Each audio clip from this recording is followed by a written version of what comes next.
Capítulo 3. Um dia normal. Depois de chegar da escola e almoçar, Felipe resolve tirar a tarde para estudar doutrina espírita. Pesquisa na internet as obras de Leon Denis. Encontra o livro Socialismo e Espiritismo. Decide lê-lo.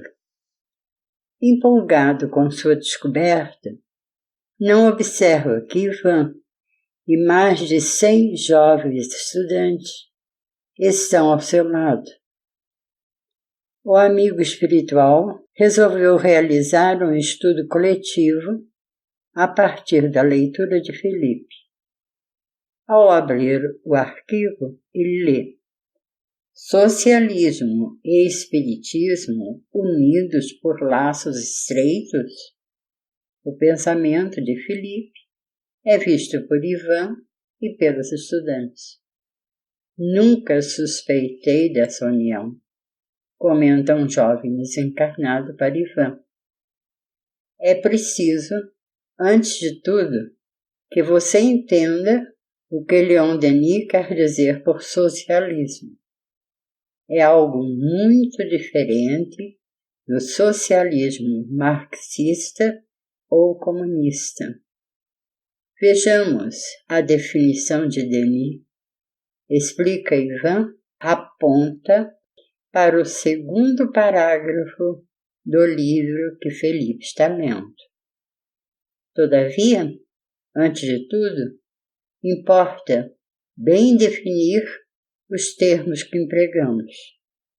Para nós, o socialismo é o estudo, a pesquisa e a aplicação de leis e meios suscetíveis de melhorar a situação material, intelectual e moral da humanidade.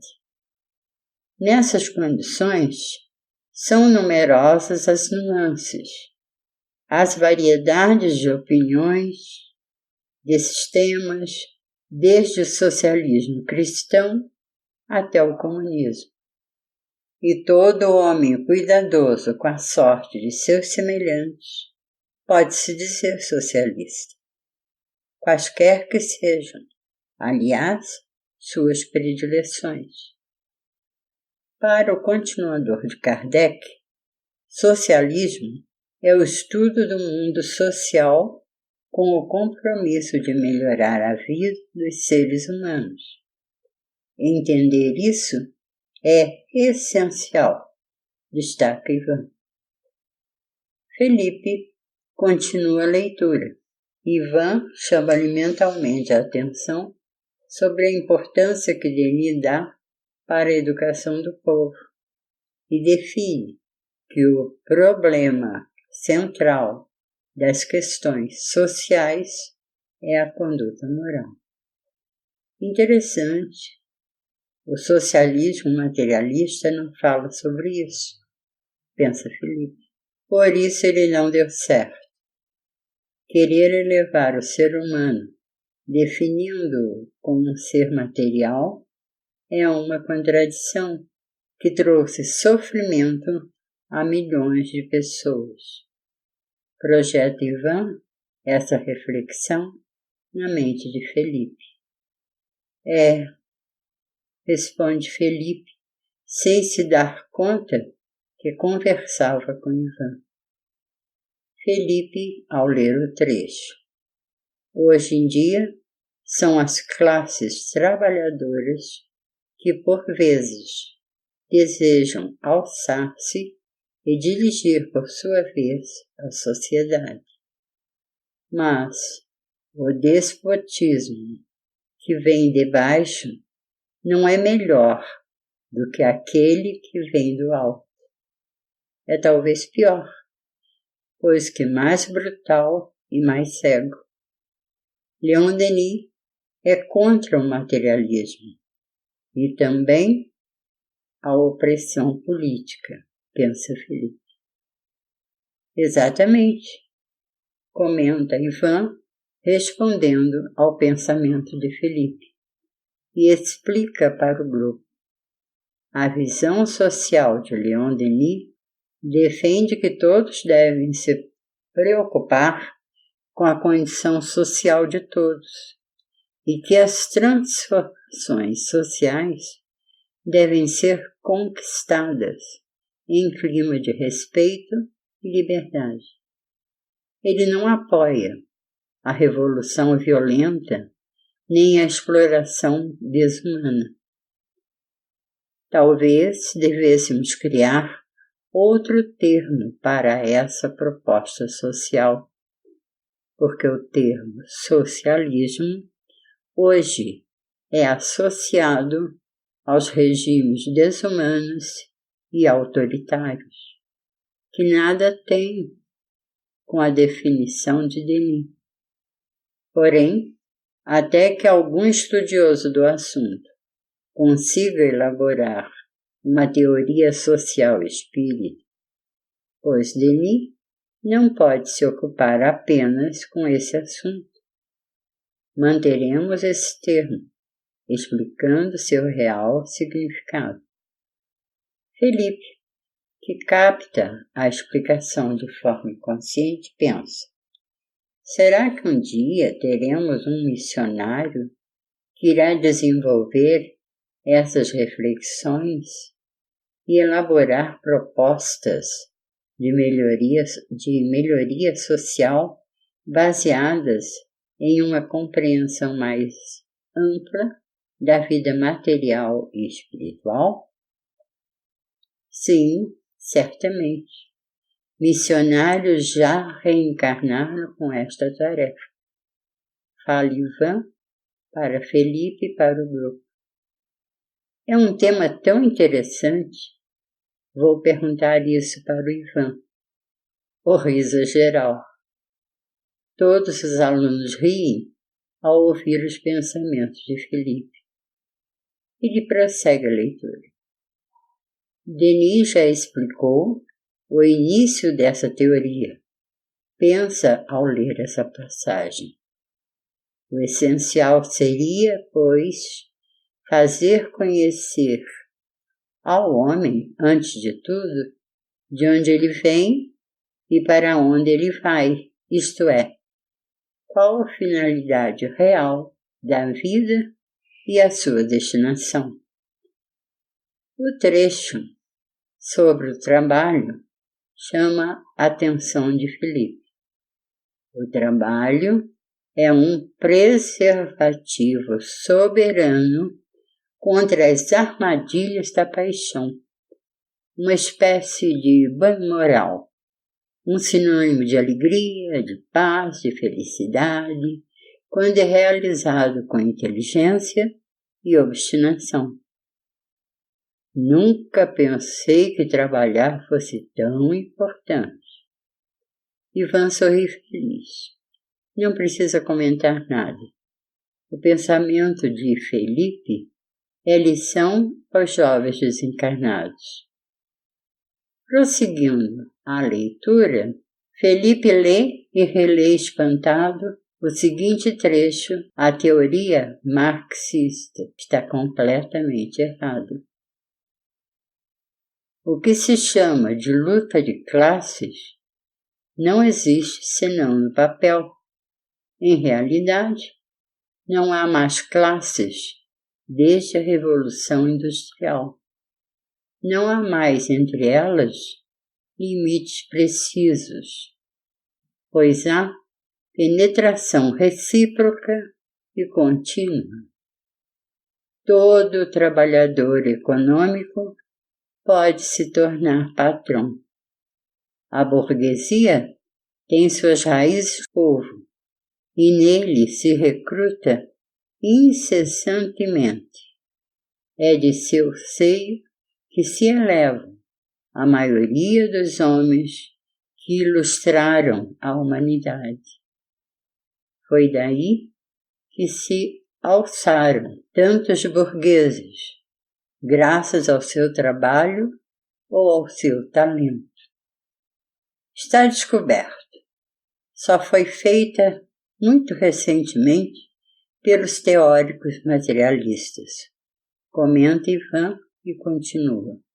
Inicialmente, verificaremos a limitação dos teóricos do socialismo materialista para entender os reais problemas sociais.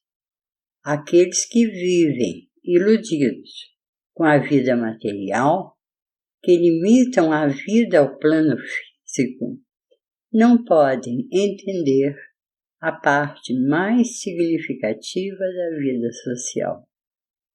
As sociedades espirituais, sem isso, vão elaborar teorias e falsas soluções e nunca conseguirão resolver os verdadeiros problemas que angustiam a humanidade. São cegos que nunca poderão apontar nem caminhar em direção às soluções reais.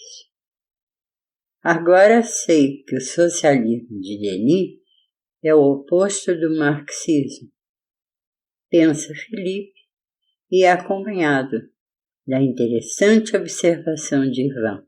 Vejam que nunca poderemos entender adequadamente um simples fenômeno social, nem mesmo como se dá a leitura de um livro, como estamos observando, sem considerar a realidade espiritual. Quanto mais resolver os grandes problemas da sociedade terrena. Se Felipe estivesse acompanhado de espíritos inferiores, suas reflexões seriam muito diferentes. Felipe fecha o arquivo. Resolve dar uma caminhada em um parque próximo de sua casa. Esse é o exercício que mais gosta. Arruma-se, sai e é acompanhado por Ivan e pelo grupo de estudantes. Ao chegar ao parque, observa 2 pedintes conversando. Ivan e o grupo aproximam-se. O que será que os levou à miséria? Pensa Felipe, intuído por Ivan. Passa próximo a um deles, visivelmente bêbado. Lhe estende a mão e pede uma ajuda. Felipe coloca a mão no bolso, tira 2 moedas de R$1, dá ao pedinte e, impulsionado por Ivan, indaga. Você precisa de alguma coisa a mais? Não, moço. Com a minha cachaça eu fico em paz. Ele bebe sempre. Eu estou sempre dizendo para ele não beber tanto. Fala o outro mendigo. A vida é desgosto e bêbado eu me alegro, diz falando alto e rindo. Ora, algum dia você vai ter que ficar sóbrio, responde o amigo. Bem, veremos. Nesse momento, Ivan explica. Estamos diante de dramas diferentes. O primeiro mendigo foi comerciante rico, que após uma desilusão emocional, a traição da esposa que tanto venerava, começou a beber desenfreadamente. É um indivíduo que tenta acabar com a própria vida por meio do álcool. O segundo homem é equilibrado e honesto, que a traição de um colega de trabalho fez que todos pensassem que era criminoso vulgar. Acusaram-lhe de ter roubado a empresa em que trabalhava. O desgosto e a mágoa, fruto da humilhação pública e do período em que ficou preso, tiraram-lhe a disposição em buscar uma solução mais saudável. Como a teoria da luta de classes solucionaria essa realidade? Impossível. A origem da mendicância é múltipla e somente uma visão mais ampla se pode entender e solucionar os complexos problemas sociais. Por que o senhor começou a beber? Indaga Felipe com simpatia. Enquanto o mendigo conta sua história, Ivan explica. No primeiro caso, a prevenção seria uma compreensão mais ampla da vida, a oração sincera e a busca pela espiritualização. Isso poderia não ter evitado a traição, mas certamente ensinaria nosso irmão a lidar com ela de forma mais saudável. No segundo, a perseverança em buscar outro emprego lhe daria nova oportunidade em mostrar seu real valor. Vamos estimulá-lo a encontrar outro trabalho. E o primeiro, não podemos ajudar? Indaga Abelardo, o amigo de Felipe, que havia desencarnado há 2 semanas. Sim, responde Ivan. Vamos convidá-lo a ir ao centro espírita. Lá, ele receberá o auxílio que precisa e, se aceitar, em pouco tempo terá sua vida transformada. Apesar da mendicância em que vive, ele ainda possui alguns bens que nem mesmo ele sabe. Sua mãe deixou para ele uma bela e confortável casa, que ele nunca procurou receber, dado seu estado de confusão mental. Ivan, telepaticamente, orienta Abelardo a transmitir a Felipe essa orientação. Abelardo, feliz, aproxima-se de Felipe, abraça-o, matando a saudade, e afirma: convida o homem a visitar o centro espírita. Como você se chama? Indaga Felipe. Paulo. Senhor Paulo, o senhor não gostaria de visitar um centro espírita? Lá é muito bom. Centro espírita?